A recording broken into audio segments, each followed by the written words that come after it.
ఒక పచ్చని అడవిలో గజ్జు అనే ఏనుగు, మింకు అనే కోతి ఉండేవారు.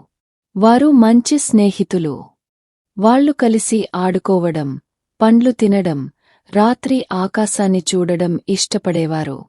ఒక వేసవిలో నది ఎండిపోవడం ప్రారంభమైంది.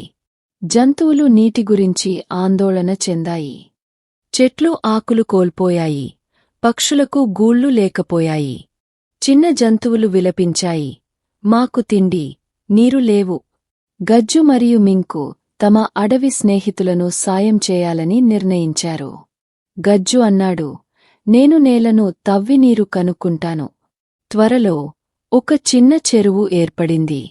అన్ని జంతువులు నీరు తాగడానికి పరుగెత్తాయి. మింకు ఎత్తైన చెట్లెక్కి దూరం నుండి పండ్లు తెచ్చాడు. అతను పండ్లు ఆకలితో ఉన్న జంతువులకు పంచాడు.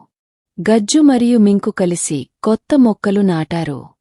పక్షులు గింజలు తీసుకుని ఎక్కడికక్కడ వదిలాయి. కుందేళ్లు చెరువు నుండి నీరు తీసుకుని మొక్కలకు పోసాయి. క్రమంగా పచ్చని మొక్కలు పెద్ద చెట్లుగా పెరిగాయి. అడవి మళ్లీ పచ్చగా మారింది. అడవి మధ్యలో జంతువులు నిలబడి మబ్బులతో నిండిన ఆకాశాన్ని చూసి నిరాశగా ఉన్న ముఖాలు. కోతి చేతిని పైకి ఎత్తి కొత్త ఆలోచనతో నవ్వుతూ ఉత్సాహంగా ఉన్న ముఖం. దీపాలను చెట్టు కొమ్మలపై కడుతున్న జంతువులు ఆనందంతో ఉన్న ముఖాలు. వెలిగే దీపాలతో ప్రకాశించే అడవి, ఆశ్చర్యంగా చూస్తున్న జంతువులు, ఆశ్చర్యమైన ముఖాలు.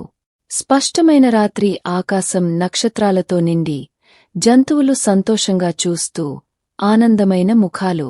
ఏనుగు, కోతి అన్ని జంతువులతో కలిసి నక్షత్రాల కింద నిలబడి గర్వంగా మరియు సంతోషంగా ఉన్న ముఖాలు.